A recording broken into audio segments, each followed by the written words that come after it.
Bonjour, je m'appelle Ping Xiang, praticien en médecine traditionnelle chinoise.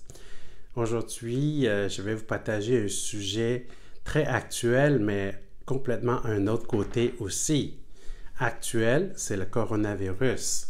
Complètement l'autre côté, c'est complètement l'autre vision de voir quelque chose. Il y a quelque chose de plus dangereux que le coronavirus, savez-vous c'est quoi? On va découvrir.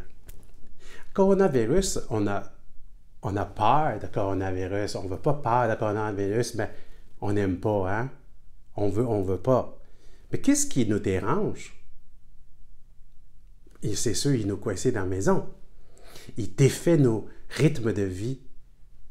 Mais aussi, notre rythme de vie, c'est dur pour être défait un peu aussi, pour freiner un peu aussi.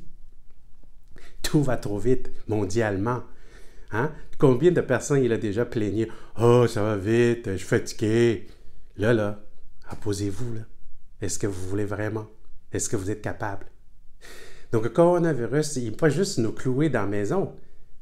Et on a peur que si on l'attrape, on va souffrir. On a la misère à respirer, hein? Ça prend des machines pour respirer. Mais peut-être, on va mourir. Parce que quand on est malade, on va se faire isoler quelque part. On ne peut même pas isoler avec notre membre de famille. Ça, c'est souffrant. Il y en a un qui est encore plus souffrant, rester ensemble, non? Poignés ensemble, on dit. Donc, enfin, coronavirus nous montrer la façade défait le rythme de vie, on ne peut pas faire ce qu'on veut, et possibilité de souffrir, et possibilité de mourir. Autrement dit, si on mourit, on perd ce qu'on a.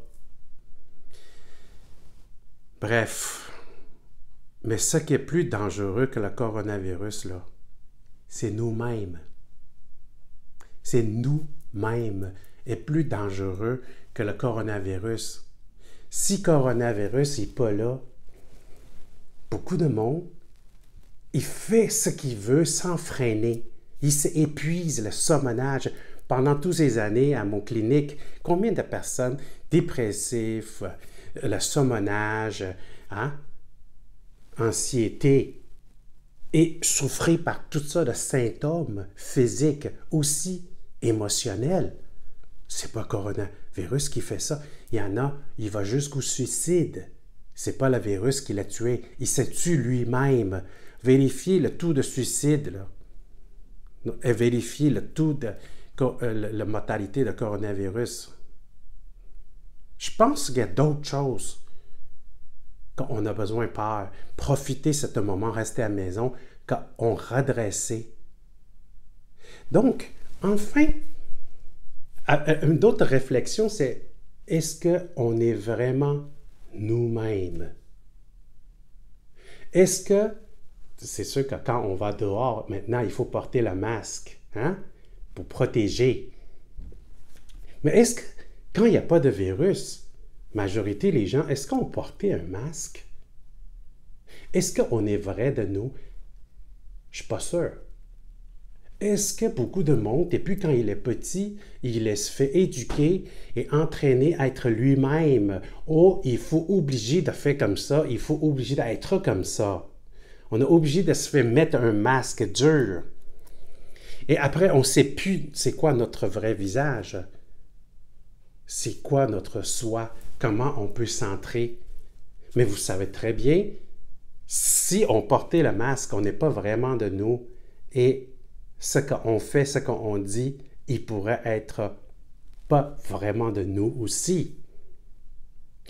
Et combien d'enfants qui étaient entraînés, j'ai osé utiliser un mot, tordre un peu, par l'éducation, par la programmation, devenue copie qu'on forme, copie qu'on le formait, copie qu'on forme.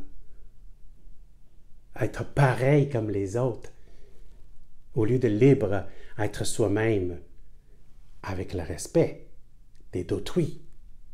Pas libre soi-même, fait tout ce qu'on veut. Donc, imagine cette personne, quand il est grandi, ce qui ressemble, assemble. Il a plutôt rencontré un autre masque. C'est ça qu'il faut, non? La loi de la nature, ce qui ressemble, assemble. Donc, les deux masqués, ils se ressemblent. En plus, majorité aujourd'hui, on se ressemble par y a-tu un bon job? Es-tu riche? Es-tu beau? Es-tu belle? C'est tout extérieur, majoritaire. Donc, et quand ils vivent ensemble, tranquillement, l'autre prend ça acquis. C'est ça qu'on dit. Oh, il change. Après marié, il change. Oui, mais il change, c'est sûr, parce qu'il osait enlever le masque un petit peu, là. Et l'autre, là, il peut-tu le permettre d'enlever son masque? Es-tu prêt à voir son vrai visage? Donc, dans l'enfant qui grandit avec un masque, plus de possibilités de rencontrer un autre masqué, pas Zorro, là, hein? L'autre masqué. Donc, les deux, avec le temps, tanné de masque de temps en temps, parce que c'est dans la maison, c'est chez soi, hein? C'est l'endroit, hein? On se lave, on se met tout nu. Peut-être tendance de lever le masque un peu de temps en temps. C'est là le conflit. C'est là le conflit. S'il y en a un qui est trop fort, l'autre plus capable, séparation. Si l'autre est trop fort, l'autre n'a pas envie de séparer, il ne s'en va pas, mais il est soumis. Donc, c'est ça, beaucoup de relations familiales. Les parents porter le masque, il va élever des enfants. Bien sûr, vous avez répondu. Avec le masque aussi. Ah, voilà. Maintenant, obligé de tout le monde porter le masque. C'est le temps d'enlever le masque dans votre maison au moins. Quand vous sortez, vous portez le masque pour le coronavirus. Mais dans la maison, là, vous portez le masque, ça va vous étouffer, ça va vous tuer plutôt que d'autres. Mais comment? Assistez mon site internet Académie Zendar, l'homme 3.0. Parce que dans cet atelier, j'ai expliqué l'homme 1.0, c'est l'homme primaire. L'homme 2.0, c'est l'homme programmé, masqué, comme nous autres, là. On est programmé. Le programme nous masque. Et comment on va découvrir notre soi, avoir le meilleur contact pour créer notre vie? Parce que dans cet atelier, on expliquait le processus, les 3 étapes. Manger, méditer, monter. Gérer nos alimentations, gérer nos pulsions primaires. Et gérer nos émotions. Méditer, c'est gérer nos émotions. Parce que dès que le masque est là, nos actions, nos paroles, il ne peut pas tout à fait juste. Et on va mal placer nos relations dans notre vie et nos valeurs. Donc, un coup, c'est mal placé, la priorité de relation, attendez-vous à être émotionnel. Parce qu'on est en business. Je fais tout pour toi, tu ne m'écoutes pas. Je fais tout pour toi, tu ne fais pas pour moi. C'est devenu business. On est dans le capitalisme, mais la relation est devenue comme un business. Et on va utiliser l'amour, l'argent, pour acheter l'autre, pour kidnapper l'autre, ou on utilise la culpabilité, on utilise la menace, le contrôle pour contrôler l'autre. C'est ça qui balançait dans beaucoup de familles. Et passer beaucoup des émotions, le stress, la haine, le souci, l'insécure, la tristesse, la nostalgie, la frustration. Ainsi que où est-ce qu'on travaillait avec des collègues. C'est sûr, on va apporter tout ça, fonctionner partout comme ça. L'émotion brassée, le symptôme physique. Qu'est-ce qu'on va faire?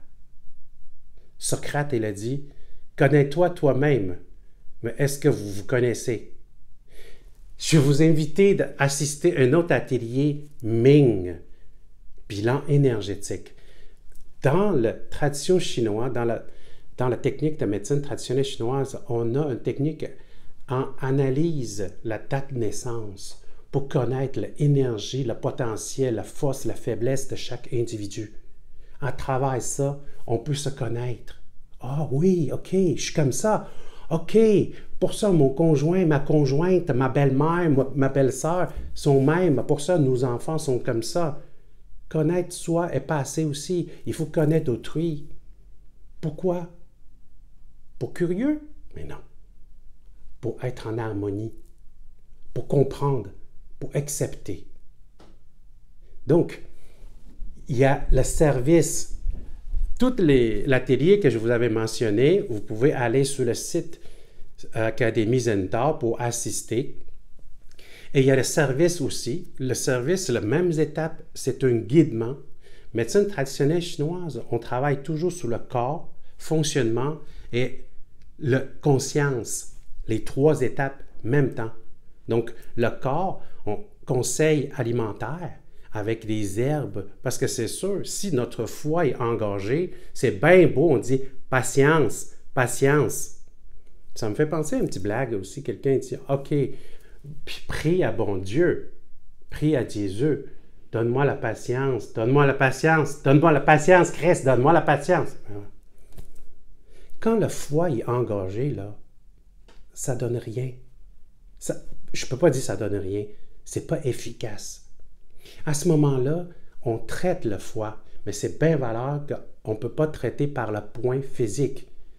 Mais comme médecin chinois, là, il y a d'autres branches. On a des herbes, on a des conseils alimentaires, on a des exercices énergétiques pour redresser tout ça à distance. Et aussi, le guidement. Comme la mode, il dit, c'est coaching. Coaching, c'est en écoutant, laisser exprimer, en détecter c'est quoi le point de déséquilibre, changer un autre angle, guider cette personne à aller voir la situation. OK, pour qu'il comprenne. Quand on est comprend, quand on est accepté, c'est comme réveiller. L'éveil, cheminer. C'est un ensemble, le corps et l'esprit, c'est un ensemble, il faut travailler en même temps. Et là, le fonctionnement, ça va être équilibré. La Trinité. Dans l'atelier Homme 3.0, il va y avoir plus que 4 heures pour vous expliquer c'est quoi. Je pense que c'est suffisant pour exprimer un peu c'est quoi la vision, l'objectif. Mais comment ça va travailler? Mais il y a les étapes de comprendre le Ming, comprendre son bilan énergétique. Et en guider, en travailler ensemble, interroger, OK, c'est quoi qui vous dérangeait? Quelles les émotions qui toujours vous règnent, que vous répétez, même créer une addiction? Vous savez que quand on est dans une émotion, notre corps chimique est modifié. Ça peut être un fumeur qui dépend de la nicotine, qu'on dépense cette matière chimique. Et après, inconsciemment, on crée et focusé sur ça tout le temps pour avoir cette chimique. C'est ça l'addiction, c'est ça la dépendance. On peut être dépendant de nos troubles. Et après, on dit on a la misère à sortir. Voilà. Si vous avez besoin d'un coup de main, si vous êtes vraiment prêt, ça me fait plaisir. Vous savez comment? On se rejoint. Ici, là, souviens-vous, vous êtes plus dangereux que le coronavirus. C'est vous qui peut vous en malade. C'est vous qui peut vous perdre une séparation, là. Hein? Vous perdez bien des choses. C'est vous qui peut vous réduire l'existence, la vie sur cette belle planète. Voilà, c'est ça mon partage. Merci.